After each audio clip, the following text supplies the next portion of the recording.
have some very special guests here, all the way from Mississippi, from North Star Academy, and that's why we wanted to invite everyone here. We've got some changes coming up this school year with policy, with how we do things, and they would just like to speak to you about North Star and some of the things that go on there. So I'd like to introduce our first guest, Mr. Dan Cooley, and later you'll meet his our Dean of Students at North Star, Mr. Scott Bergeron.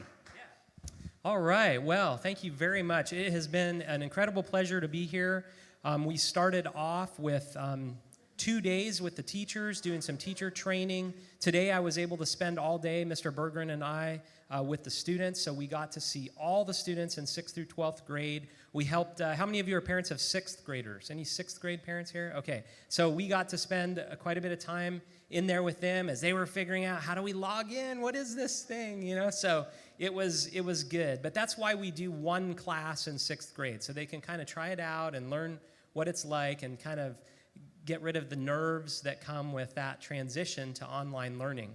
I'm really excited to be here, and I think we're going to spend about as much time on the ground in Kuwait as it took us to get here and get home. So it's great to be here, and this is my second time, and I think it is even better the second time because you know, I understand the context a little bit more of the students here and what you guys have going, and I can tell you at North Star Academy, Lighthouse Academy, in this partnership, you guys are the biggest single user of North Star. So you have a very important space in our organization, and all of our teachers know who you are. They all know the story of Lighthouse.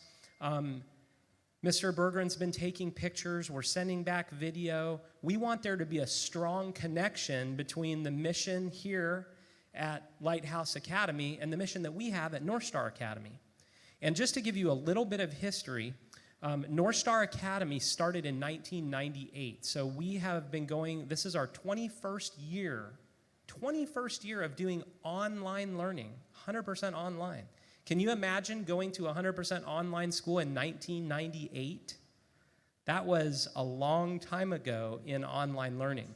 And so we've come a long, long ways. We were the first online accredited Christian school in the whole United States of America. And so we have a long tradition, a rich heritage, and one of the things that we're passionate about at North Star Academy is spreading the gospel through international Christian education. And so this is an awesome opportunity for us to partner with you guys and your families and help your students see who the Lord has made them to be and who they are in Christ. So we're really excited about that. But we don't stop there. We don't just stop with helping kids with the most important thing, which is a relationship with Christ, but we also want to provide an excellent college preparatory education. We don't feel like it's an either-or situation. We can have a very high-quality college preparatory education in one hand and hold really tightly to that, and in the other hand, hold really tightly to a Christ-honoring, Christian-based education that comes from a biblical worldview. So your kids walk away from their time at North Star Academy understanding their relationship with the Lord and understanding a biblical worldview, but also prepared for whatever opportunities that might await them out there. So I'm going to give you guys a chance for some questions at the end. So if something, as I'm talking to you tonight, you have a burning question, don't worry, you're going to get an opportunity to ask that question. But first, I have some information that I want to go through in a PowerPoint for you, because I think there's some important things that you need to understand about North Star and about what we do there and who we are. And then I'm actually going to also show you a couple of tools that you can use as parents to help know how your students are doing at North Star and help you know what's happening at North Star. Because 6th grade parents, you don't know this yet, but those who've had kids in the program for several years, you know they can be fairly creative sometimes in how they describe to you how they're doing at North Star. Oh, I'm doing great, Mom. I'm doing great, Dad. Just look right here. Just look here. Don't look anywhere else. Just look right here, and it'll show how I'm doing. And sometimes if you don't know where to look as a parent, you may not know the full story. So what I want to do is help you know how to access the whole story so that you can feel empowered as a parent to know what's really going on. So can we get the PowerPoint presentation up on the screen? All right. See if that comes up. There we go. So our tagline at North Star Academy, because sometimes, we have our teachers and then our students are far away, but what we like to tell people is we're real people in real places doing real ministry around the world. And you have a right as parents, and Lighthouse Academy has a right as an affiliate partner to expect the very best from North Star and to expect very high quality educational services. Okay, next slide. Okay, just a little bit of perspective on online education. Okay, and there's some small writing there, but 2.7 million students in kindergarten through 12th grade took an online course in the 14-15 school year. This was from the Evergreen Group, and it's grown a lot since then. But can you believe that online learning has exploded so quickly and in so many different directions that they are still trying to figure out, since the 14-15 school year, trying to figure out how do they count? Because there's so many different ways that kids are involved. So the most recent total number that we can actually get that's accurate is from 14-15, because it's growing so fast they don't know how to wrap their arms around how many kids are doing online. So my point is, online learning is not something that we're just doing over here. It's not something that's not becoming part of the normal course of education in America. It very much is becoming part of the normal course of education in America. Okay? Those students took a total of 4.5 million courses in 14-15, up from 317,000 classes in 2002-2003. So you can see it's growing, not just growing, but growing exponentially. Okay? There were 250,000 students in 2015 that were taking classes full-time online, okay? Just like your students, full-time online. And that was, again, back several years ago. 5 states have made online courses part of their high school graduation requirements, the entire state, not just a school district or two, but 75% of school districts across the United States offer online or blended learning options for their students. So again, my point is, this isn't something that we're experimenting with in Kuwait just to see how it works. This is something that is very much a viable option for students just like your children, okay? 25.8% of college students took at least one online course in the 2018-2019 school year. 25%. 1 out of 4. Okay, so if your kids go on to American University, if that's the chosen pathway, most of them at this point, if they're in high school now and they're going on to, or below, and they're going on to college, they will take an online course during their 4 years of college. And what we've found from our graduates who have gone on to university is that they have a really easy transition. And I'll tell you why that is. Because when you go off to college, there's some really key tools that you want to have in your tool belt, some really key skills that you want to have. Suddenly, you go away from your parents, and you're independent, and you're going to school 3 days a week maybe on one particular class, and the rest of the time you're working independently. And so you have to have these skills that allow you to be organized, self-motivated, able to break large tasks down into small pieces, not get panicked at the big picture. These are all skills that doing school online with North Star Academy helps build. So when kids graduate from North Star and they go on to an American University campus, and everybody else who's gone through a traditional pathway, they're just, oh my gosh, I don't know what to do. I only go to class 3 hours a week. What am I supposed to do with the rest of my time? And they're trying to figure out how to study and prepare for exams and all that. Kids who come from the online learning environment have already developed those skills, and they think, this is a breeze. This is very easy. I got to stop using American idioms. This is very easy, right? Okay, next slide. So a little bit more about us. All of our teachers are certified, okay? We are dual accredited through both through Advance Ed, which is the parent organization of the Southern Association of Colleges and Schools, and also we're accredited through ACSI, the Association of Christian Schools International. Both of those organizations, and in fact, with ACSI, our school, and me in particular, helped to pilot the online school protocols that ACSI developed for accreditation.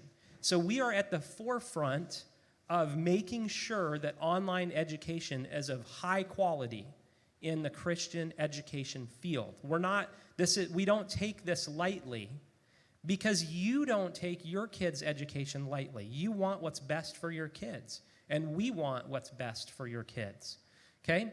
All of our courses are taught by real teachers who interact with your kids.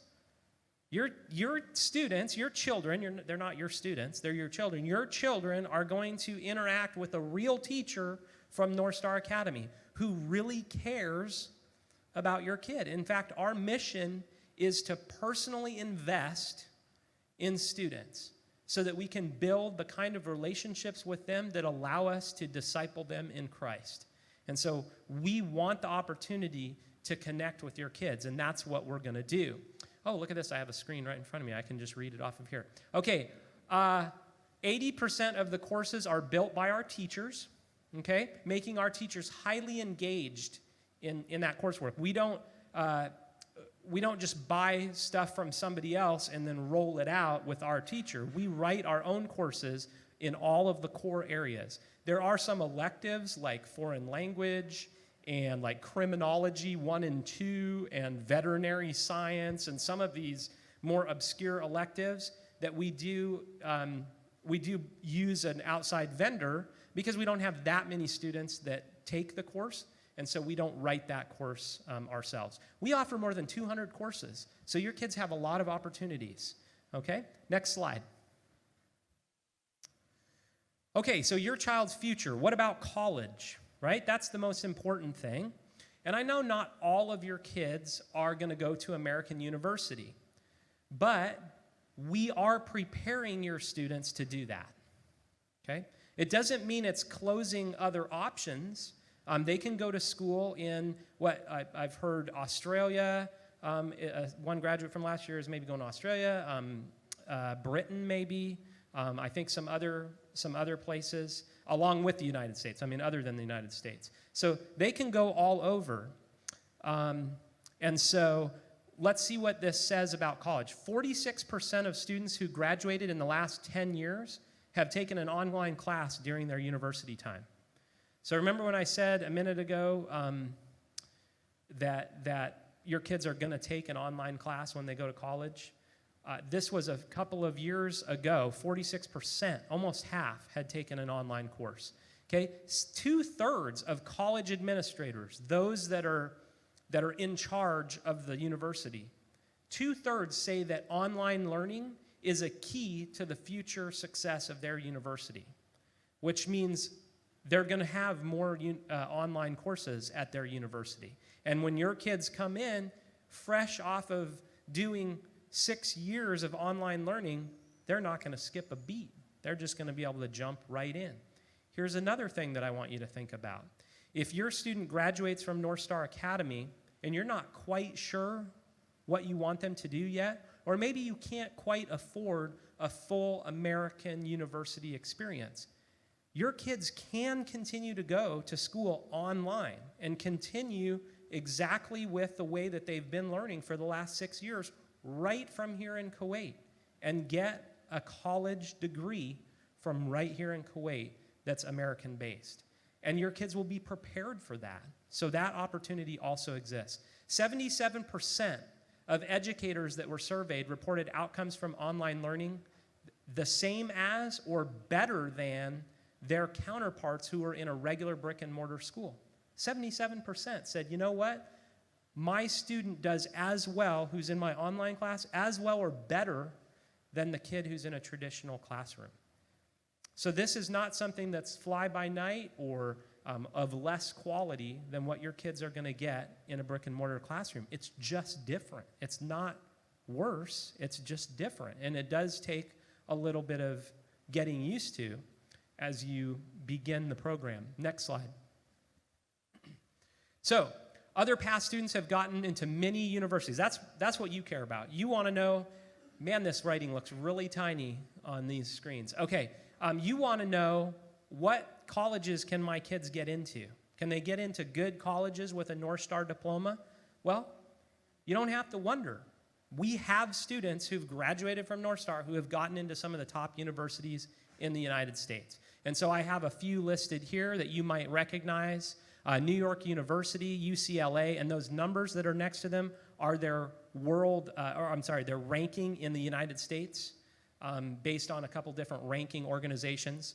So Dartmouth University, Penn State University, the U.S. Naval Academy, West Point, Notre Dame, the National University of Singapore to go to an international school, Wheaton College, Nanyang Business School, which is also in Singapore, the University of North Carolina at Chapel Hill, USC, University of Southern California, and lots more. So do North Star graduates get into top universities in the United States? Absolutely, okay? This does not close doors. This opens doors for your child, okay?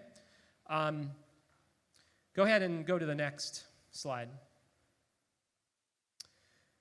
So one thing that I want you to know too is that you can get a complete set of North Star transcripts from grade 9 on. If you ever have to transfer from TLA for any reason, your student is a North Star student, okay? You forever have access to their transcript, okay? So you can reach out to us anytime from 9th grade on and get a transcript that you can take to any other school, international school, or whatever other plan that you have, and that is available to you, okay? And you can work with TLA to do that, but you can also do that directly with us because you're not just a TLA student. At the end of the day, you're a North Star student.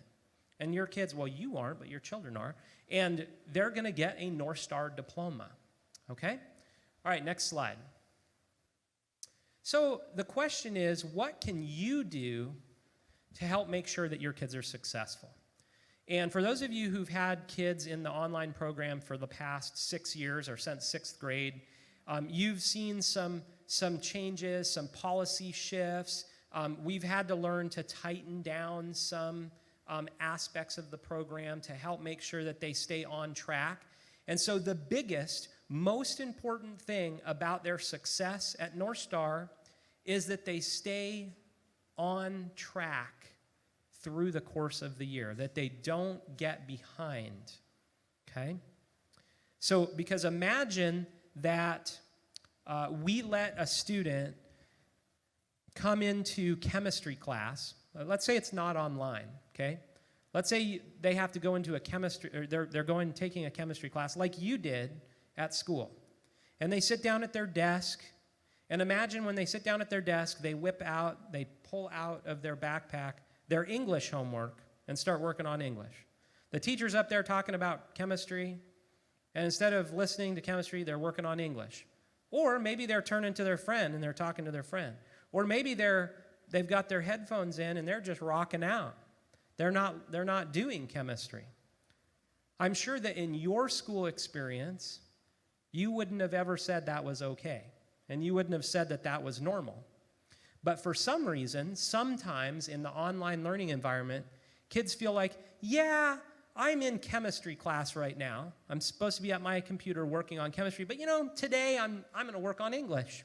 Or, today I'm going to talk to my friend. Or today I'm just going to sit here and veg out, and I'm using all these American idioms, I'm so sorry. I'm going to sit here and just do what I want and listen to some music. That would never be okay in any other context, but for some reason, sometimes in the online learning environment, kids get this idea that, online learning is so flexible, I can just do whatever I want every day. And so we're working really hard to make sure that doesn't happen. And so what can you do to make sure that doesn't happen? First of all, and first and foremost, is to follow the pacing guide. There's going to be a pacing guide that goes home. Mr. Jason is going to send that out to parents. And it's going to say exactly where a student needs to be at what time. And in just a second, we're going to pull up an example of that, and you'll be able to see what that looks like. But here's what I want to say. Now, 6th grade parents, this is going to be like, what? I don't really understand because I don't have the vocabulary yet. But everybody else, you're going to understand this. And 6th grade parents, you will soon too, don't worry.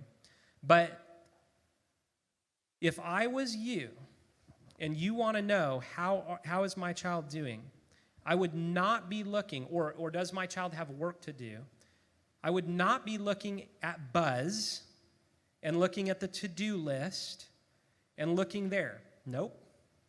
There's one place I would look, and that is the pacing spreadsheet. And if it says that it's September 10th, and by September 10th they're supposed to be done with week 4, then guess what they're supposed to be done with by week 4? By September 10th, week 4, right? No excuses. Don't listen to them if they say, oh, the pacing guide doesn't matter. If they ever tell you the pacing guide doesn't matter, you can be sure that what's coming out of their mouth is not true. Okay, so you can tell them that I said that. Okay, if they ever say don't pay attention to the pacing guide, they're not speaking truth to you. Okay, that pacing guide is king. Now, let me say one thing about that. Sometimes there's a rain day. Hey, in Alaska, where I grew up, in Alaska, there was snow days. Here, apparently, there's some rain days once in a while. I can't even imagine it. It's so hot here. I can't even imagine rain. I feel like it would evaporate before it hits the ground. But anyway, if there's a rain day, here's one thing that we talked about with the TLA staff. We know that sometimes because there was a rain day or two, now the pacing guide is off by a couple of days. So now you go as a parent, or your child is saying, oh, we don't go by that anymore because remember there was those days, and then there was the day where we didn't have class time because there was that event and that thing, and remember we didn't do that, so then there's that, and then don't worry about that pacing guide anymore, right? And I see some of you laughing because you've had this conversation with your child, okay? Well, here's what I'm here to tell you. What Mr. Jason has said is if there's a rain day or some other thing that disrupts the learning days for your child and it was not put in the pacing guide, it's a real simple thing. Just costs a little bit of paper and a little bit of ink. He's going to print a new one and send it home updated. The point is the pacing guide is king.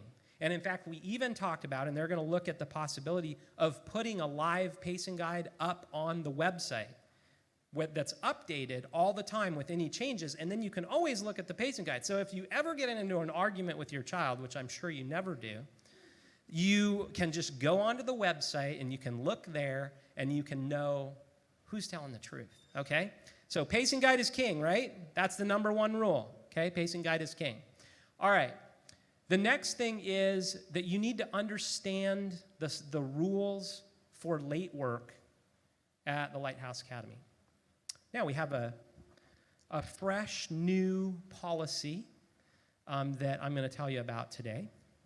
And that is that starting in the 1920 school year that we're about to start with, there is no extra days for work any longer. No extra days. Oh, some of you are going to feel a little sober right now. Like, really? Okay, so here's what's happening, okay? If your child does not get the work done on the day that it's supposed to be done, it's a 0.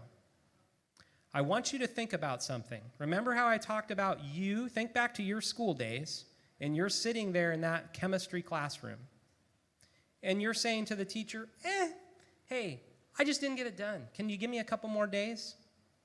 How would that have gone for you in your early days in school? Okay? You don't have to answer that. I think all of us could say, I'm not sure there's ever been an occasion where I'm in a regular classroom where that works, right? And it shouldn't work here either. Now, we do understand that life happens, right? Things happen. Somebody gets sick, somebody's auntie suddenly is getting married, or you got to go on something, and so you can't work for a couple days, whatever's going on, okay? Your students can make a written request for extra time in a week that they did not get done on time. They can make a written request to the teacher. And here's the thing. When they make the request, you, as the parent, one of the parents has to also make that written request to accompany your child's request. And then once we have both of those, that will be forwarded to Mr. Jason for his approval. So, your child has to make the written request, you have to make the written request, and Mr. Jason has to approve the request. Here's what's going to happen when we do that. It's going to become a little more difficult for your child to get extra time to do work. And every time they want to have extra time, guess who they have to convince? You and Mr. Jason. And maybe the first time, it'll be like, you know what, I understand. You had a headache this week a couple times, and so it really didn't go like you thought it would this week. So yeah, we're going to let you do that. Then the next week comes, same written request. Hey, man, this week it was my big toe. It was just really sore, and I just couldn't concentrate, and so I just really need an extra time. So then they have to convince you, and then Mr. Jason. Then the next week, the same kid goes, oh man, this week, I don't know, I just, I had this scratch on my face, and I just didn't feel like I could do work. And so what's going to happen is those kids that are constantly making excuses to have extra time, a pattern is going to start to emerge, and then that's going to lead to a conversation with you and with Mr. Jason and with whoever else that he needs to bring in so that we can get your child the help that they need. Because I guarantee you it's not headaches, big toes, and scratches on the face. There's something else going on, and the idea is we want your child to be successful. So we're going to try to find what is that thing and make a plan so that they don't have to keep asking for extensions. And eventually, they're not going to approve every week extension for the big toe. They're just not. And if your child is a chronic abuser of requesting extra time, they're gonna say no, because at some point we're gonna realize this is not working. All right? So it's a little tighter than it's been, but it's gonna be good. And what I tried to, some of these teachers learned, and what I tried to express was just giving a bunch of extra time for kids to get work done. We think that that's a nice thing to do, that that's a helpful thing to do, and it shows grace. But at the end of the day, it's not graceful, it's not helpful, because what happens is your kids get all of this work that they're behind in, and they have this huge load of pressure that keeps building as the mountain of work that they have to get done builds, and then they get stressed out, and you get stressed out, and then it doesn't go well. So when we thought we were helping them by giving them extra time and letting the work pile up on them, at the end of the day, we're actually not helping them. We're making life more difficult, okay? So the other thing you can do, so I'm going to show you how to check the grades. So we said understand the policies, check your child's grades regularly, and we're going to demonstrate that here in just a second, and then check email for messages from your child's teacher. You've got to communicate with your Lighthouse teacher. And I will say this, at North Star, we're serving your child, very much serving your child. But ultimately, the relationship is between North Star and the Lighthouse Academy. So if you as a parent are concerned about something going on in English class, or the English teacher gave a 0 that fulfilled the policy of the Lighthouse Academy, you should not go to the North Star English teacher and say, hey, I don't want my child to get a 0. All we're going to tell you is go talk to the Lighthouse Academy administration. Because ultimately, we are serving the Lighthouse Academy. We are putting our services however the Lighthouse Academy wants to execute those services, okay? Scott, I don't think there's another screen on here.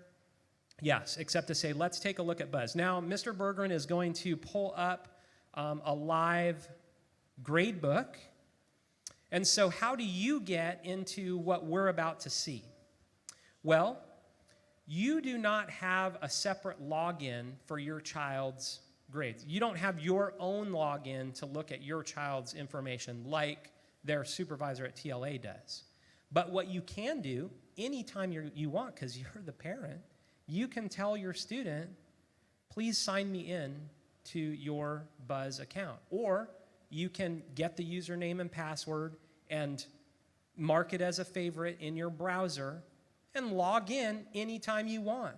And if you try to log in and it doesn't work because your child's changed the password, you get that password again, and you tell them under threat of something that if you change your password again without my permission, this is what's going to happen, okay? So you will be able to access your child's grades. Scott, can you go back to the desktop so that they can see what it looks like when they log into, click the home button there.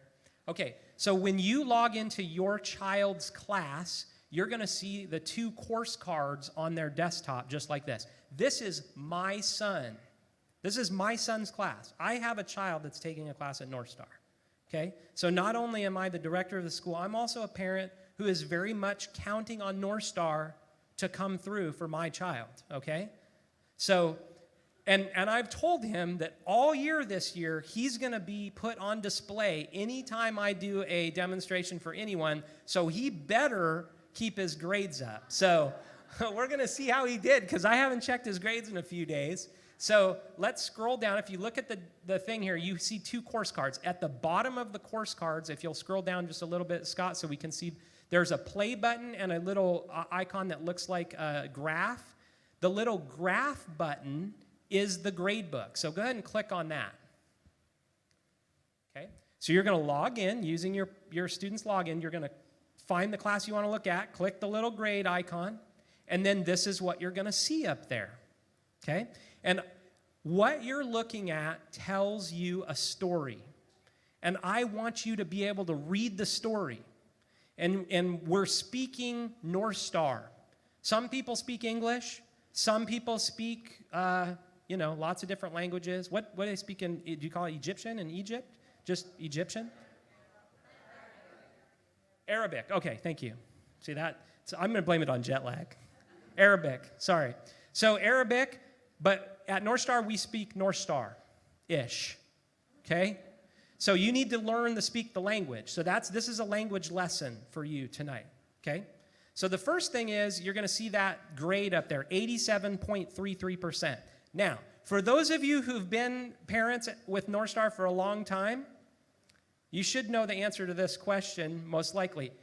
How accurate or how useful is that grade by itself? Raise your hand if you think that that's a really accurate and useful piece of information. Anybody? Okay, that's the right answer. Everybody's afraid to raise their hand. So you are correct.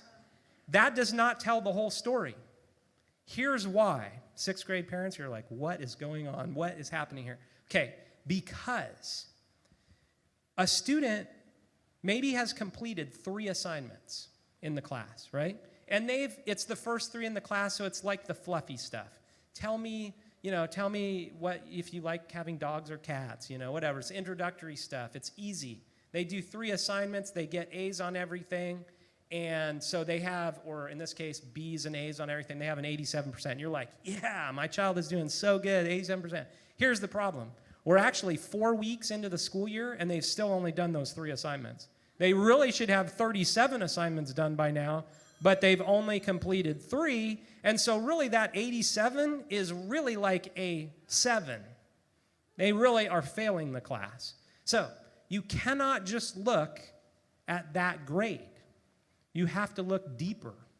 Okay, now I will say that at Lighthouse Academy, because every week things are going to get zeroed out, that should be more accurate than the story I just told. But what I'm trying to point out is don't just depend on that percentile score. Okay, next you see 2 bars. This is a very important story that these 2 bars have to tell. Okay, hopefully this is going to make sense. The top bar shows you the percentage of gradable activities that they've completed in the class. Anything that they hand in to the teacher and they get a grade back for, that's on the top bar, okay? Simple enough. The bottom bar is everything in the class. The things that they turn in for a grade and the videos that they're supposed to watch, the articles that they're supposed to read, the anything to do with the instruction, the actual learning that takes place.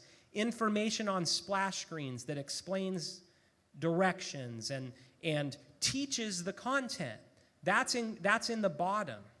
So it's everything, the gradable stuff and all the teaching stuff. So here's the question, here's the story that this tells.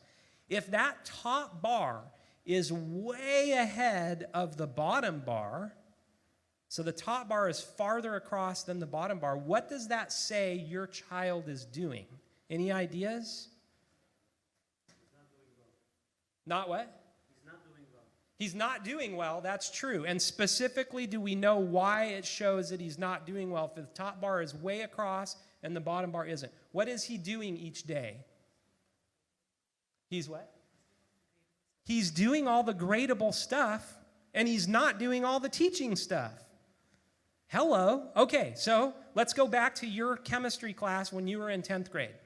So let's say, I'm 10th grader, and I'm just like, hey, could you give me the assignment, please? And you get the assignment from the teacher, and you sit down and just do the assignment and get it done. I don't know what it's about, but I'm just going to do it. Okay, then I'm going to hand it back. Hey, thanks. I appreciate it. And you just walk out of the classroom. The teacher's trying to teach, but you're gone, right? Was that what was supposed to happen? No. The student just missed all the teaching. They didn't do any of the teaching, any of the learning. All they did was go in and do the assignment. If that top bar is way past the bottom bar, it means all your child is doing is going in and doing all the gradable assignments and not doing any of the stuff that actually teaches you something. So that may work for a little while, but there's a wall, a very hard wall out in the distance. And when your child is doing that, they have their foot on the gas and they're going full speed towards that wall. And I promise you, at some point, your child will hit that wall, and it will not be pretty when they do, okay? So what you want to do, very quick, you're checking the grade at the top. You're checking those two bars. If the top bar is ahead of the bottom bar, there's trouble. If the two bars are equal, thank goodness Hudson did it right, okay? Then things are good. It means he's going through the content, he's learning it as he goes, and he's doing the assignments as he gets to them, right? Okay, now, below that is the actual assignments that your child did. And you can see, first there's green check marks next to anything that doesn't have a grade, but there was something to read or watch or do. You didn't get a grade on it, but you needed to do it. Then anything that actually you had to do for a grade, it has a due date on there. And then on the far right, and on the left, it has the date that you actually turned it in. So the far right order, on the far right is the due date, and the next one is the day it was actually turned in. And then, if they have any comments from the teacher, then it has that little bubble. Anything with a comment has that little bubble. So you can click on that bubble, if you want, as the parent, and you can see exactly what the teacher has said in the little gray box, okay? I've given you another attempt if you'd like to study a bit more and try again. So you can see what's going on. Well, he got 100%, so he must have done it the first time and it wasn't a woohoo because she had to give him another try. And then it was a woohoo after he went back and he studied and he took it again, right? And so that's great that he did what he was supposed to do. There used to be a 50% in here somewhere, and he must have gone back and, oh, she gave him a sticker. That's fun. Do we see any 50% in there? Hallelujah, the 50% is gone. It was in there for so long, he never was retaking it. I'm like, you got to retake that. Quiz, man. Come on, let's go. All right, so now let's move. This isn't even the good stuff yet. You know how your child says, oh, I'm working so hard. I'm working every day. I'm going to spend so much time on this. You know what? You can know if they're telling the truth or not. Because there's this handy little thing called the activity tab at the top of the gradebook. And when you click on that, it brings up and it shows you exactly how much time your child has spent on what assignment, how much, did they spend, look at the top one there. He spent 15 minutes and 4 seconds on something, okay? on Wednesday, which was today, right? Are we on Wednesday? I don't know. My brain is so foggy. Okay, Wednesday, he's so far spent 34 minutes and 42 seconds. You want to know whether your child is actually using their class time every day? How many minutes does a student have at Lighthouse Academy for a period? 45 minutes. So approximately how much time should you see at the end of the day that they spent in their class? It's not too hard. It's 45 minutes. But now granted, they're going to get in, they're going to open their computer. Sometimes the internet's going out, so it's not always going to say exactly 45 minutes. But what you wouldn't want to see is, oh, I go and I look, and he spent 3 minutes yesterday, and 3 minutes the day before, and 4 minutes the day before that, and 2 minutes the day before that. It's like, what is going on? Why are you not working in your class? So if they say, oh, I'm working, and it's just so hard, and I don't understand, and I can't get it, and I don't know what's going on in the class, I'm just so confused. You are going to be empowered now to go into the grade book, and you're going to be saying, well, it looks like you've skipped just about every bit of teaching there is, because you see how these 2 bars, and this bar is way ahead of that bar? So I know you're skipping a bunch of stuff, and let's go look at the activity. Oh, amazing. You've spent a total of 22 minutes in the last 12 days in that class. I wonder why you're struggling, right? So you are empowered. You have the information that you need to know what's happening in your child's class. One more thing I want to show is on the far right, the stream. I don't know if you can see it on the screen. It might be cut off a little bit. Okay, there. Oh, keep going. Is there the stream? It's off the screen, isn't it? That's all right. There's a stream on here. You can't see it on the screen, but there's a stream button, and it just shows everything that the student has turned in and what the teacher has turned back. It's a log of everything that's happened between the student and the teacher. Okay? And so you can see what kind of communication, when things are turned back, all of that. So, for those of you who have been here for a while, oh, good. Activity stream, there it is. So for those of you who have been here for a while, do you think this information is going to help you? Just a little bit, huh? 6th grade parents, man, are you lucky, because you get this from the very start. You guys are going to be all over. Your kids are all going to be straight A students. It's going to be awesome. It's a whole new world. Okay, so that is what I want to show you on that. Then I want to pull up the example of the pacing spreadsheet. Okay, and here it is. So this is just an example that's been set up. And at the top, if you can scroll up, this is like, like 2018 dates. This is just an example. You can put in what was the first day of school. So Scott, why don't you go ahead and put in, what is it, Monday is the first day of school. Okay, and then when do you guys finish your semester here? When is the last day they have? January or December? January. January what? 17th. All right, January 17th. Can you put in January 17th, 2020 in the orange? Okay. Mr. Bergen's totally on the spot back there. Okay. I didn't tell him he was going to actually have to do this live. Okay.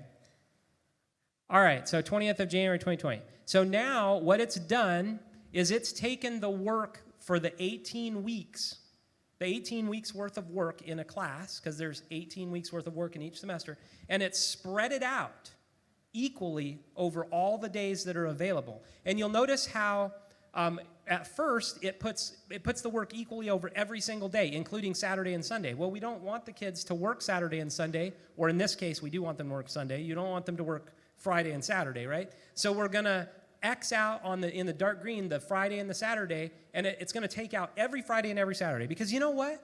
On Friday and Saturday, we want your kids home with you, having life with you. We don't want them to be working all weekends, okay? There may be times when they have some work to do, but in general, we don't.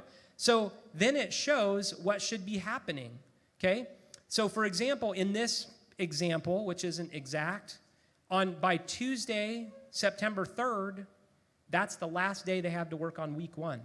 So on Wednesday, September 4th, they better be starting week 2. There's no excuse. I don't care what they tell you. On September the 4th, it's time for week 2 because there's so many weeks worth of work and there's only so many days to do it. And the calendar does not lie, okay? So now, you can sit there and argue with your child, you're supposed to be on week 2, but now you can go into the grade book. If they say, oh yeah, I'm good to go, I'm fine, I've done week 2. Now you can say, well, let's log in and look. Let's look at your grade book. And if you see everything from week 1 and week 2 all finished, and the next thing says week 3, day 1, or week 3, whatever, everything's labeled by week, then you know they're done. If you go in there and you only see that stuff's done through week 1.5, you know that they're not done. Okay? It's pretty simple. And the other thing that you should never see is, oh, week 1, week 2, and the grade book's all done. And then there's these random things all the way down the grade book, just splattering of different things that they've gone in and done ahead of time. No, we don't want them to go do all the discussion boards or all the vocabulary assignments or think, I'm not ready to take that quiz today, so I'm going to just randomly go pick some other thing in the class to work on. No, they should go screen by screen by screen and do the assignments the way that they're laid out, okay? And so now you're empowered to know what's going on. Mr. Jason has said every time that there's some change to the schedule, they're going to reproduce a pacing spreadsheet for you and send a new one home. It's just a few sheets of paper, so, it's more important for you guys to know what's going on than to save a couple cents. So that's what they're promising to do, and hopefully we'll be able to get that one on the website. That'd be phenomenal, okay? So with that, now that you have some tools, the next thing that we're going to do is Mr. Berggren is going to come up here. And Mr. Berggren is our Dean of Students. And Mr. Berggren has a wonderful job. The wonderful job of dealing with situations that arise occasionally when students don't do what they're supposed to do. So he really loves to come at the beginning of a year like this when nothing's gone wrong yet, and he can just be happy and celebrate that it's the start of a new year. Okay? And Mr. Berggren is actually available. If you ever have questions or wonder something, he's also available to help you in any way that he can. But sometimes when you talk to Mr. Berggren, it's because somebody's been naughty. Okay? So Mr. Berggren's going to talk to us a little bit about a very important topic called cheating and plagiarism. And I gave this exact same example to kids this morning. And I'm going to do that before I hand the microphone over to him. And that is that in some cultures, after a good meal, you give a big, huge burp and you really let it out. Because that's what you're supposed to do. Because that shows that you really enjoyed the meal. Now, if you do that in America, people are going to look at you like you are very rude. And that is completely unacceptable. Okay? And so in America, you would never burp at the table. In America, you would never walk down the street with your arm around your best buddy's shoulders. And when I lived in Indonesia for 5 years, and when my son was first back in the States, he had his friend at school, and he was putting his arm around his shoulder, and we had to say, that doesn't really fly here in the U.S. That's not what they do here. So you've got to adjust to what is appropriate in the United States. In the same way, no matter what culture you're from, no matter what is acceptable in your home country, cheating in any form is absolutely not acceptable in the Western culture.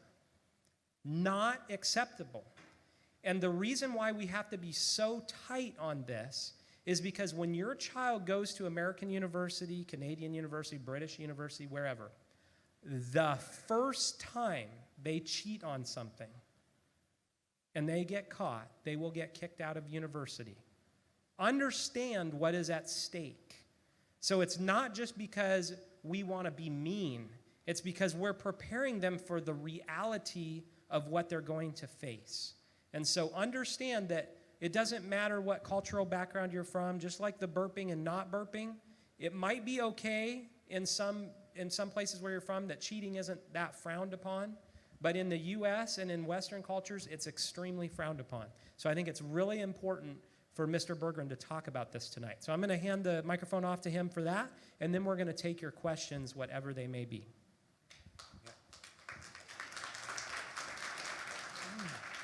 Thank you. Thank you. We're all friends now. We're all happy. Everybody is in good shape. So if I came maybe at the end of the year, I don't know if people would clap for me. I'm going to tell you some things that I talked to your students about this morning, and some examples that I gave to them. And some things that help you understand why we think cheating and plagiarism is a big deal, and why we deal with it the way that we do.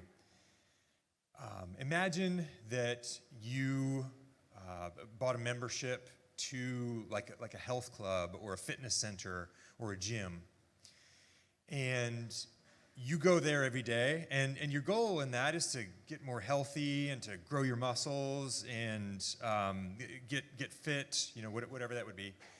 And you go there for the first day, and you try out lifting weights and running, and you say, "Oh, that's kind of hard. I don't know if I like that."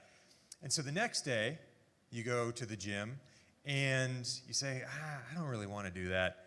And so you get somebody else to do the work for you. You get somebody else to lift the weights, and you get somebody else to run on the bike or run on the treadmill or whatever. And then the next day, you say, "I don't think I really want to do that again," and so you get somebody else to do the work for you. And this goes on and on and on. And the question that I asked to your students as well was, who's really losing in that situation? Who is not getting any benefits? And I would say that you are. If you're getting someone else to do the work for you, you're not getting stronger, you're not getting more healthy, you're not doing any of those sorts of things. You're losing all the benefits. And so I asked the same thing about school. When they come here, if somebody else is doing the work, they're not. The point of school, the point of what you want for your kids, is to grow their minds. I believe that all of us have been created by God, and He has given us minds to stretch and grow. And some of us, our minds work one way. Say maybe your student likes math, and maybe they're really good in math, but it takes a little more of a struggle in another sort of thing. All those things are designed, and the reason we go to school is to stretch our mind and help us learn and grow in different ways. Well, if a student has an assignment where they're supposed to write an essay, and they go and get it online, well, first of all, they're stealing. And then second of all, when they turn that in and they put their name on, they're lying, because they're saying, I stole somebody else's ideas, and then now I'm going to pretend like I did this. So there's several things wrong there, but at the real big problem is they're not learning anything. They're not exercising their brain. They're not growing their brain, and that's the whole point. They might as well stay home, and you might as well save your money, because there's no point to go to school and have somebody else do the work for them. They're missing the point. Now, there's a couple reasons that we deal with plagiarism and we deal with cheating the way that we do. And the first and the main reason, and I pointed to the students this morning, I was reading over here, we've got something from the church that talks about all the different names of God. And if you look just kind of on the bottom part of the crossbar part, it says faithful and true. God is perfect, and God is holy, and God is always faithful, and He's always true. And He never lies. He promises to be many things for us, and He never lies about that. He's never unfaithful. He's never going to tell us something that is false. His will is perfect. And so, as His children, He wants us to reflect that to the world. He wants us to show the world what God is like. And we're never going to be perfect. We're never going to do it perfectly, but we should always try to reflect God in how we live our lives. And if He is always faithful, and that's the foundation of my hope. My hope is built on the fact that God is always going to be true in what He says. And if that's the case, then I need to try to show that. And I may fail from time to time, but if I do fail, I need to be corrected, and I need to do better. And so that's the main reason that we deal with plagiarism and cheating that way, because it's not how God wants us to be, because it's not how He is. And so we will deal with plagiarism and cheating, and that's why we have such severe consequences. But second of all, if you're paying for your students to come to school and they're having somebody else do the work, it's kind of a waste of our time. They're not learning, they're not growing, they're not stretching their brains like God created them to do, and they're not stretching their brains and growing like you're hoping that they do. And so that is why, and it's not just Western cultures that don't like cheating. It's kind of a universal thing. I know some cultures, people are more into sharing and helping each other out, but still, at the end of the day, you can't cheat for somebody else. And so those are some of the reasons. So the way that we deal with it is, like Mr. Cooley said, in university, a lot of universities are moving towards having what they call a zero tolerance policy. The first time it happens, that's it. You're out. And I've seen that happen. When I was in graduate school, I was helping teach a class, and we caught somebody taking a test, and they had another copy of they had all the answers underneath there, and we caught them, and I think they just got thrown out. Just done. And I've seen people in jobs do things that they weren't supposed to be doing, and they literally took them and walked them to the gate and said, that's it. You're done here. No more. And so we're trying to teach your children now that these things matter and these things are a big deal, and the consequences can be pretty severe going forward. So right now, if we catch students cheating for the first time, the only thing that we do to them is give them a 0 on that assignment. That's the first time. So if we catch them cheating, now imagine they took a whole test and they only cheated on one question. Well, we take the whole test and we say it's a 0. Because if you didn't earn that grade, you don't earn that grade. You didn't earn it.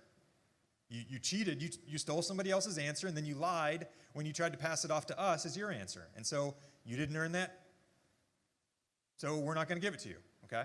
So the first time they catch, and what I will do is I will send home a letter with them that you need to sign as parents, just so that you know what's going on, just so that you're aware of what has happened, so you're aware of the consequences moving forward, and that you're aware of everything that's going on.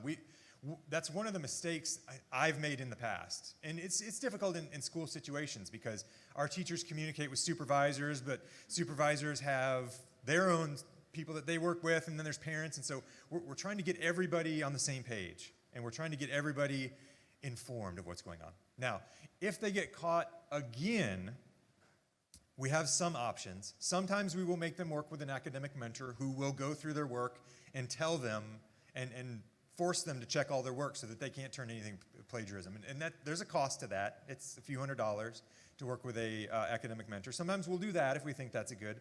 We can go all the way up to failing them in the whole class. So if they were in chemistry class and they cheated once, and then I talked to them and we made sure everything was okay, and you signed the sheet and turned it back in, and then they cheat again, we'll just say, okay, well, you don't get credit in chemistry. You have to take it again in next year, or you have to take it again at some other time, maybe over the summer or something. So, and once again, that's all that we do. We don't, they can get fired, they get thrown out of university in the future. But the overall point is we want your students to learn. We want them to understand that this world we live in has rules, and it has ways that we're supposed to live and ways that we're supposed to show. And so we want them to learn that lesson. And so we'll do whatever we can, but we need them to understand that, okay, I've already told you this. So now we have to you do a higher consequence because you didn't seem to understand last time. So now we're going to higher consequence. And if we need to, we got higher consequences. But I don't want this to sound, I don't want to sound like the law or the police or something like that where I'm the bad guy. But at the same time, I want to understand where I'm coming from.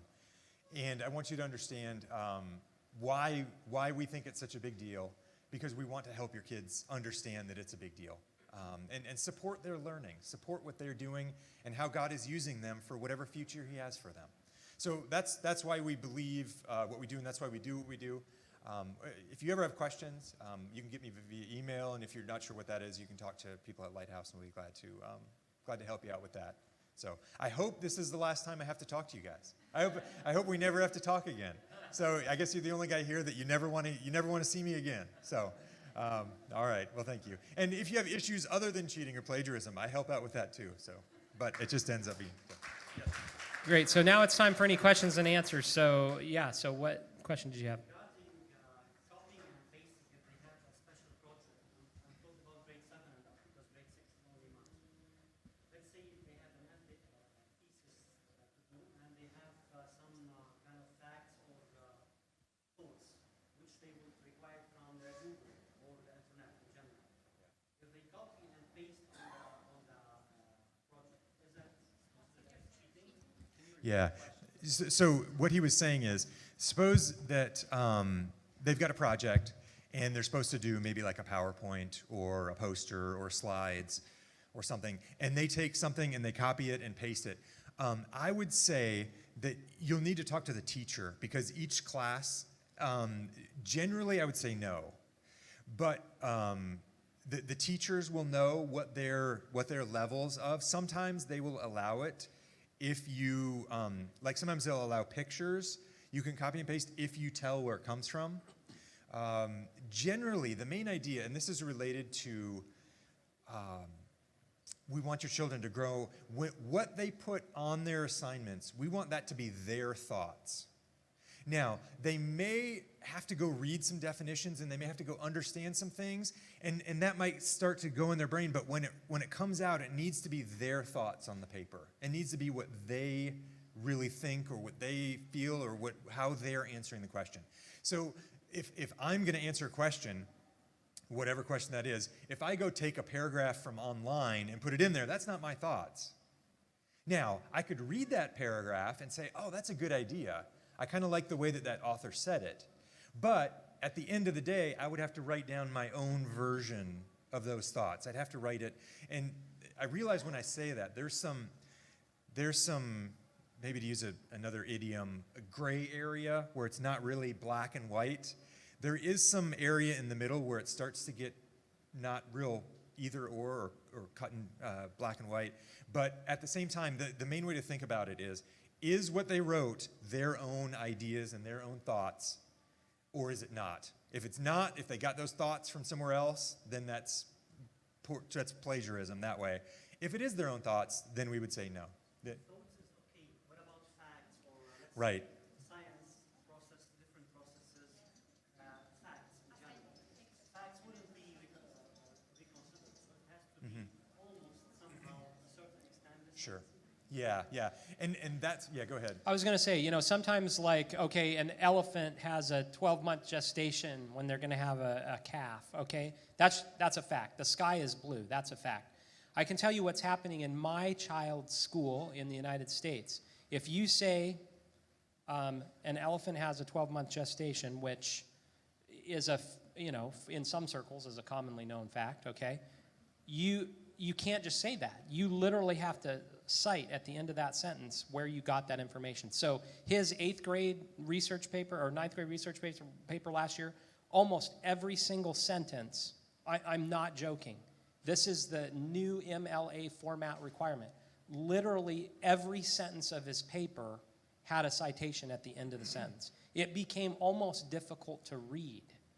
And the reason why they're doing that is because every piece of information is readily available on the internet and can be easily copied and pasted into your paper.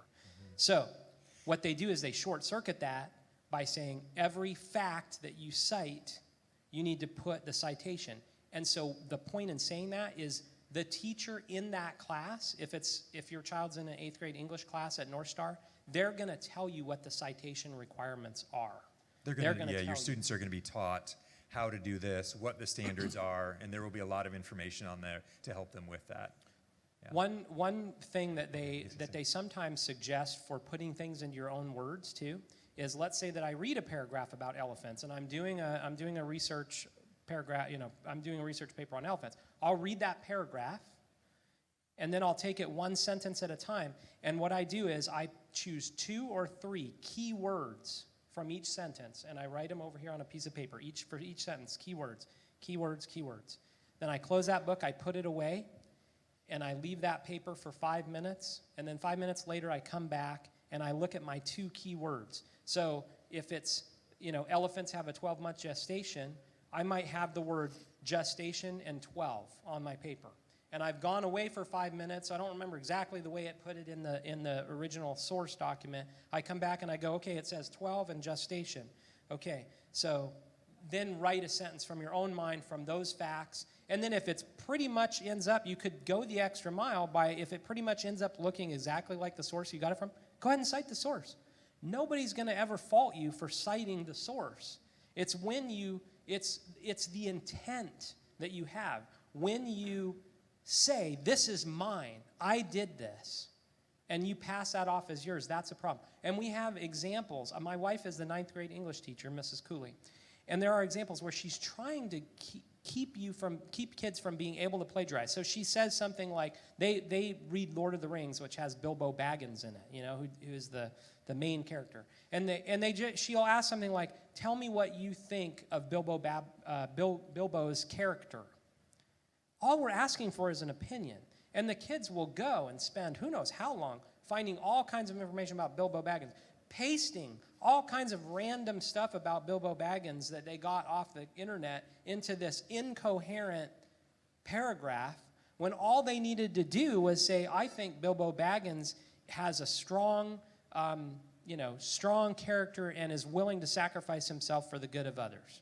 Or something that comes from their head. We just want an opinion. But they went out and they did all this work to get all this information. Instead of spending 30 seconds thinking about it and coming up with something from their own mind. Okay, so that's another kind of situation that we see. So it's really a lot about intent. Okay. Yes.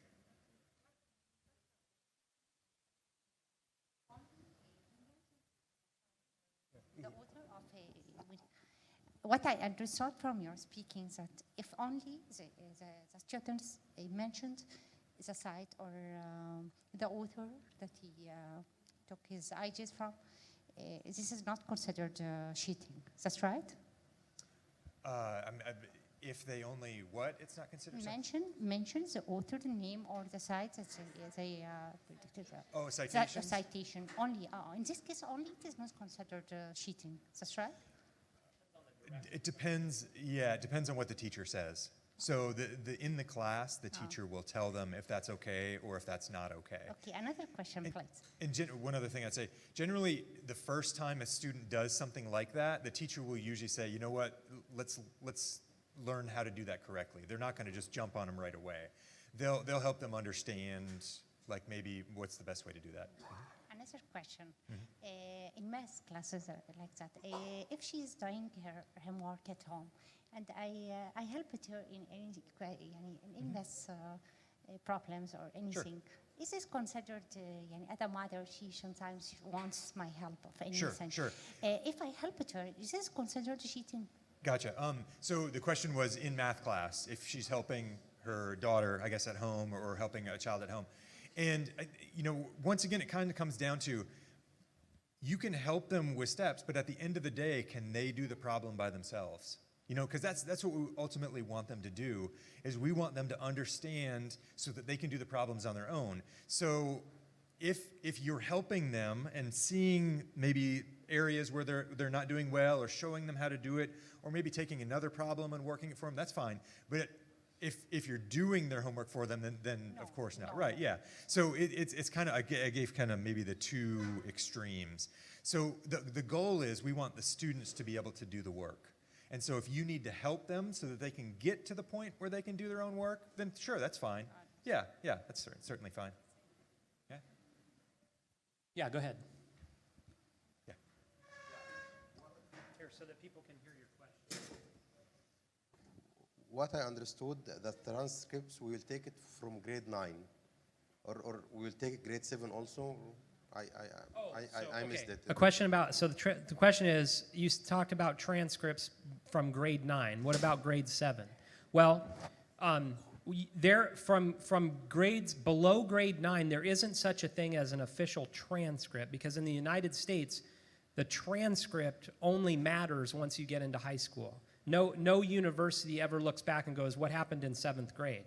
Now, having said that, you may need records from 7th grade or from 6th grade, and so you can print off a grade report that just shows the class and the grade. It's just not an official transcript, which may or may not matter in your context, but in the United States, the official transcript is 9 to 12. But yes, you can get educational records from previous years. Okay. Okay. So what we're able to do is, and we've had that before, where people say, I need something official that shows the grades. What we do is we take the grade report that we can print off just like that, and then we stamp it just like that, and we sign it, and it becomes official. That's right. Yeah. Yeah. Question back there? Go ahead. Let me give you the microphone. I just want to know regarding mathematics, while you are giving the tests for children, how you are grading them? Like when they answer the questions, they have to upload the worksheet, what they have done, the math, the question, the steps, whatever. After uploading this worksheet, suppose at some point, maybe in the steps, somewhere miscalculation, the answer is wrong, but the steps are correct, what they're. So you grade them according to the answer is correct, or you will see the worksheet. So the question is, if you didn't understand, how do you grade a math a test? There's two parts to math tests. There's the actual answer, which is turned in, and that's worth so much points. And then actually seeing that you know how to work the problem is worth points. And the reason why we have to do that is because imagine, I can just go online and I can get any question worked out for me. So we have to have proof that the kid actually could arrive at that answer on their own, right? So, and we have that turned in two separate pieces and not all together. And so what sometimes happens is kids will turn in the answer side and they'll never turn in the written work side. And if they don't turn in the written work side, eventually their whole test grade will turn to a 0 because they can't actually prove that they did the work themselves. But in terms of actually how are those things graded, each teacher will describe how they're going to grade the tests. Some give partial credit, most give partial credit for the steps, even if the answer is wrong on the one side.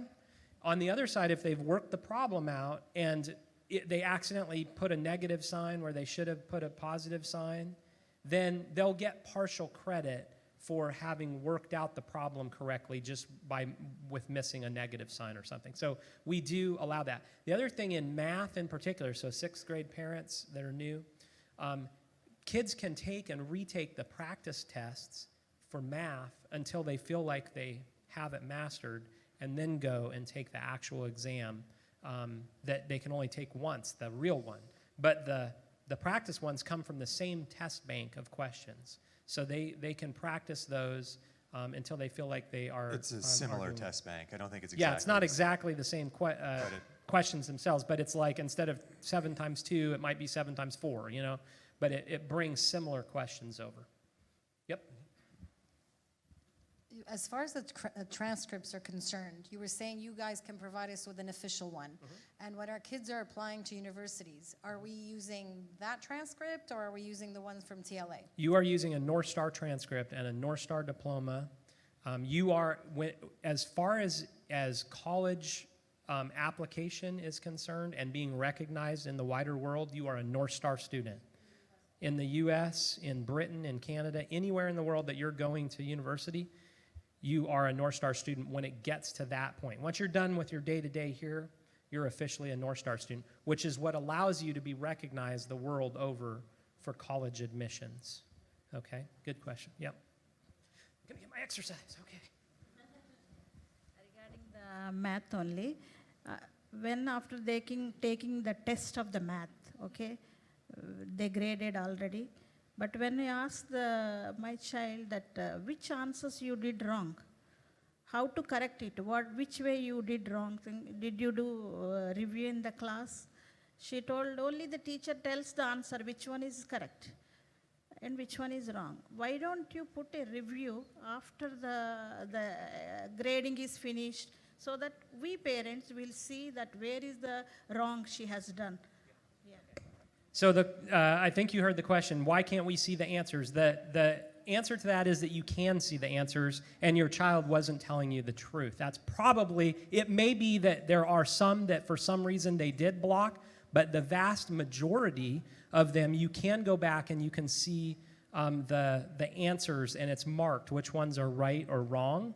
And so they can go back and they can review that. One of the challenges that we have, and so one thing that we're considering doing, and we're looking at though, okay, and I want to explain why, is we're actually looking at blocking that ability.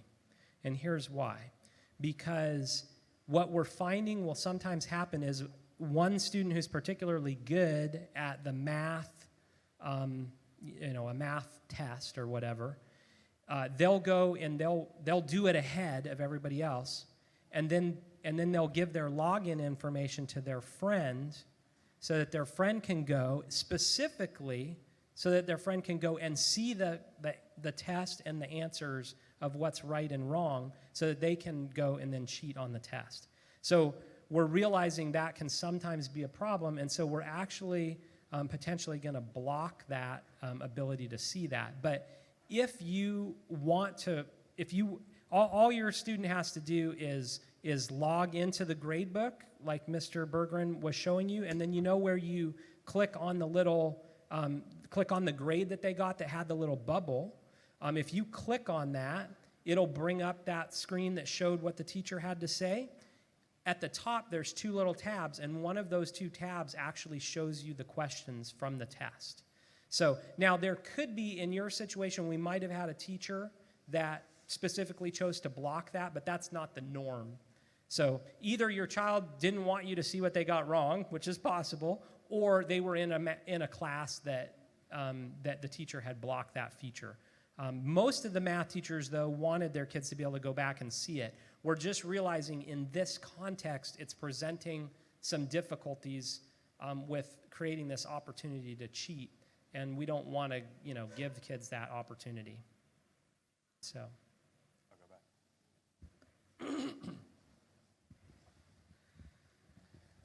You said something about online college degree from North Star Academy. So I want please to highlight about this point. It will be through here and how we can do it. And you said from Kuwait. Can we do it from our country when we go back to our country? Okay, so is the North Star transcript accepted in other countries? That's what you're asking. That's a great question, and actually I just was meeting with a parent, Mr. Nader here, who has been shopping our transcript to Egypt. Okay, is that the country we're thinking about? Okay, and we have gotten all of the approvals. We've been working for the last 2 years, and we do have confirmation and approvals from all of the requisite ministries that it will be approved. And so what we're hoping to do is get with a recent graduate who isn't necessarily going to go to university in Egypt, but take all of his paperwork there and actually walk him through the process to get an official acceptance.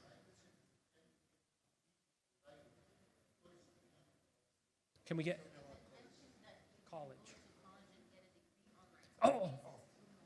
Yeah. Oh, okay. The question about can we get a college degree through North Star? You can't actually keep going directly with North Star because we're just kindergarten through 12th grade, but there are lots of universities that have online extensions of their college, and there's some that are 100% online, and they will accept North Star graduates to go to school there. And then you just pay by the credit, and so you can get an American-based education using the online model for a less expensive price than it would be to send your kid over there and work all the way through it. But there's lots and lots of choices. So even some community colleges have online courses, so those would be even less expensive for the first year or two, and then you could transfer, still electronically, transfer to an online program for another university.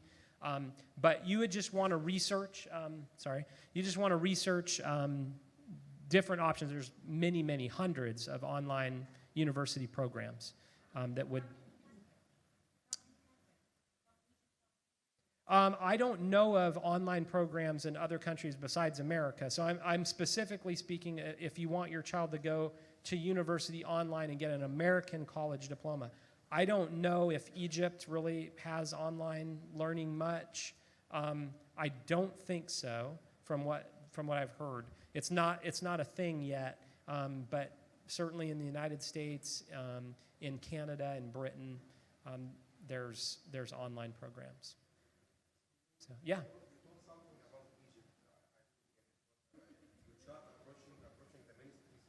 Okay, yeah. So more information about Egypt, and you can meet with Safa to get specifics on this, but just for everybody's benefit, one of the concerns, because we have so many Egyptian students here, which is awesome, is are those Egyptian kids going to be able to continue on to Egyptian university? Is the North Star diploma going to be accepted there?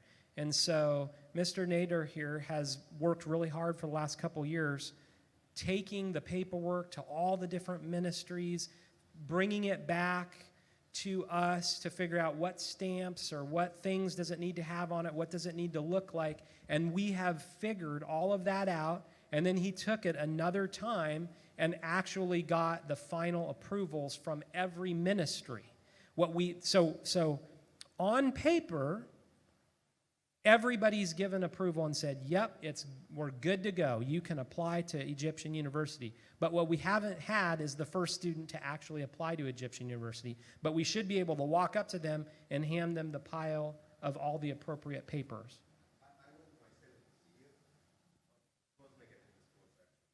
Say again? I went myself. You went yourself. 3, 4 universities. Mhm. But it was negative. Yeah, so you went to 3 or 4 and it was negative, but I would say talk to Nader because he's been to all the ministries, and then talk to Safa because she's been working with him as well, and we've gotten all the approvals. So they may not have said yes yet, but when they they haven't seen all of the paperwork that all the ministries have approved. We've gotten the approval letters. So now it's a matter of taking that paperwork and saying, here it is, we're advanced ed accredited, which they recognize. We're this, we're that. Everything's the way it's supposed to be. But like I said, nobody's actually gone to the university with those papers and actually applied for admission. And so we're going to try to do that in the next month. So by January, I think, we should have an answer. We should hopefully have a letter of acceptance in our hand by January from an Egyptian university. Yeah. Based on this student, get the approvals from Egypt, right? Correct. From the ministries in Egypt. Yep. Is this applicable for Lebanon, for example? Okay. Lebanon, yeah. And Safa maybe could have a parent night or something where she specifically addresses it, but Lebanon, I think I remember, is totally yeah. So they do accept, but it's a different set of paperwork, you know. Different set of stamps, different set of all the stuff, you know. Basically, it will be accredited. Yeah, and in fact, because we're advanced ed accredited, that's the ticket. That's why, one of the many reasons why Lighthouse Academy is using North Star Academy, because we have advanced ed accreditation, which is recognized all over the world, so including in Lebanon. And there's, I think there was Notre Dame University, Mm-hmm. which is the same, and I think there's one in Anzio, which is Notre Dame University. What do you think, would it be possible if it's the same university or? Oh, in Lebanon, there's a Notre Dame University. He asked if it's the same Notre Dame. I'm not sure. Okay, somebody's saying no, not the same. So just using the same name, but not the same. Okay. Question? Yep.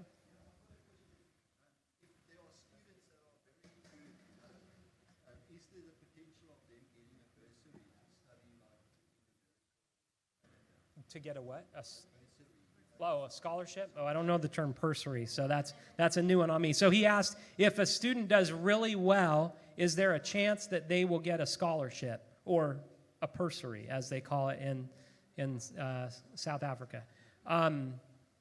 Yeah. I mean, kids can apply for scholarships. You know, American universities give scholarships to American students first, usually. But there are specific scholarships and programs for international students because, in particular, in the United States, we value diversity on college campuses. We don't want everybody to look the same and act the same and be from the same place. So universities will usually save spots for international students. And some universities do have international programs where there's scholarships available. Not as many scholarships as for American students, but they do have some. But it would be, I mean, it's work to go out and search for those and try to find those. But I'm sure some time on Google and on research, and you would be able to at least see what the resources are. Yeah. I'm not sure how you can answer this question. The big concern of mine is whether I'm making the right decision to keep my children in a school where it's online, because I have to listen to someone and see a live person. That's how I learn. Yeah. And my son's grades are good, but over the summer I asked him to write me, I gave him a subject, and I asked him to write me an essay, and I wasn't impressed. Okay, what grade is your child in? Starting 8th grade or starting 9th grade? Okay. So she asked, can you speak to whether I'm making the right decision to keep my child in a program that's online? And so that's one of the reasons why I showed you the data at first, at the beginning, was that as far as testing goes and as far as the research shows, the outcomes are the same or better than a brick and mortar classroom. Does online learning work for every single child? No. But if you look at any classroom in the world, there's no classroom in the world that works for every single kid that's in that classroom. But the idea is that we have options and opportunities, okay, for our kids. And so we want to give them the opportunity to go to school in this format and have the opportunity to succeed. Is it necessarily going to be the thing that works for every single kid? It may not. You may find that after a year or 2 years that they aren't finding success, but that hasn't been the experience so far of the kids at Lighthouse. Kids are being successful. If you look at how the outcomes at North Star Academy, the average grade for our students that come out of across the school is in the upper 80%. So the average grade for students is like 87, 88%. 88% of our students pass their courses. Okay, that's what our data is. So 88 out of 100 students pass their courses at North Star, and their average grade is an 87%. So you can see that for the most part, kids do really well. Now, your child is 7th grade going into 8th grade. I can tell you from my own experience, my own children. Mm-hmm. Yeah. Yeah, and what you're going to find out is he's about to take a deep dive into those topics. And so 7th and 8th grade, they're going to start building on the mechanics. And in 9th grade, you're going to see a big jump in their writing ability, because 9th grade is where they really start diving into writing a 5-paragraph essay and the mechanics of what that looks like. So right now they're taking the pieces, they're building the knowledge and the content, and then they're really going to start exercising that writing in the 9th grade. Do any of you have kids that finish 9th grade and are going into 10th grade? Anybody in here that have a 10th grader? Okay. Okay, now I don't know, so you do have a kid going in? Just finished grade 9, okay? And so I don't know if you've done something similar to this woman up here, if you've seen your child's writing and what it looks like, or if you've asked them to write something, but you should see a jump in their writing ability when they get through 9th grade. It really has to do with the progression of skills that we teach at the different levels. They're not really ready to pour out a full written essay. You know, some kids will be, but probably is it a son or daughter? Son. Well, there's another issue. I have two sons. They're not as good of writers as the ladies, but in ninth grade English, my wife teaches ninth grade, and she really works with those boys. And what we hear over and over again is how improved those kids are, especially the boys who think they're not writers. That's right. Yeah. Ask in 2 years. That's right. So, okay, yeah, question. Okay. Regarding grade 6, are they supposed to bring the laptop on a daily basis? Okay, great question. Grade 6, are they supposed to bring a laptop on a daily basis? Absolutely yes. They have to have a computer every single day to do their math class because that is the way that they're doing math. Yep, 6th grade and up. Once they're in 6th grade, they bring a computer every single day. In 7th grade, they're using the computer for every class. Yep. Second question. Sometimes the student is reading, but actually he's not reading. He's not focusing. He's just reading for the concern of reading. So there's no concentration. And especially when it's on the laptop, because the words are small and he's not focusing. Is there any kind of treatment, special treatment for this kind of case? Okay, so he asked, sometimes you're reading on the screen, on the computer screen, but you're not really focusing, you're not really getting it, you're not really paying attention. We actually have a new tool this year we're really excited about. It's called Speech Stream. There's going to be a little toolbar at the top of the screen, and anything that is on the screen that's in the splash screen in Buzz, it will read it auditorily for you. So you can read along while it's speaking in a very natural voice. So for those kids who struggle a little bit as readers or who need to hear it while they're also seeing it, they can highlight that text and it'll read the whole thing to them. They can adjust the speed that it's read to them. They can change the language. Maybe they want to hear it from an older man or a younger woman or whatever. They can change who it's coming from. And so that will help maybe your child to engage more, that auditory version of it. So that's what I would say. Use that new tool. That will be helpful. Okay, any other questions? And you guys are awesome. You've been a very engaged audience. I really appreciate it. And just hear from me, I guess, as we close. Please know that we want your children to be successful. We might be all the way over there in Mississippi, in the United States, but we care about your child's success just as much as if we were in the room with your child every day. We want them to be successful. They're not just a number. They're a person, and we love that we get to be able to be a part of your child's life. So hear that from us on behalf of all the teachers. If they could all be here, they would. I was explaining the Lighthouse Academy to my teachers for the second time, preparing to come, and several of them, they were on video in our faculty meeting, all 70 of them, and several of them were in tears because we realized what a blessed opportunity it is to be able to impact kids all around the world, and in a place like Lighthouse. So we really appreciate it, and thank you so much for your attention, and I hope that it's a wonderful, wonderful year for you guys.